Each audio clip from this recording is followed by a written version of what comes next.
జగన్ దగ్గర ఒక పాలేరులాగా పనిచేశానంటున్న మాజీ ఎంపీ విజయసాయిరెడ్డి.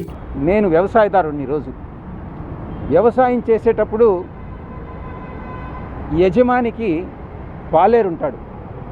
పాలేరు ఎడ్ల బండి తోలుతాడు, బండిలో ఎరువులు తోలుతాడు, అదే బండిలో పెస్టిసైడ్స్ తోలుతాడు, అదే బండిలో అదే ఎద్దులతో దుక్క దున్నిస్తాడు, అదే దాంతో హార్వెస్టింగ్ చేస్తారు. కానీ ఈ పాలేరులాగా నేను ఈ యొక్క 15 సంవత్సరాలుగా, అంటే 2009 నుంచి ఈ రోజు వరకు జగన్మోహన్ రెడ్డి గారికి ఒక పాలేరులాగా నేను పనిచేశా. చిత్తశుద్ధితో నిజాయితీగా పనిచేశా జగన్మోహన్ రెడ్డి గారికి. చంద్రబాబు గారు నాయుడు ఎంత దూరమైనా పోయి విమర్శించేటటువంటి స్థితిని తీసుకెళ్ళాను నేను. కానీ జగన్మోహన్ రెడ్డి గారు నాకు ఇచ్చినటువంటి రివార్డ్ ఏందని అంటే, పొగబెట్టి బయటకు పంపించడం, కోటరీ మాటలు నమ్మి.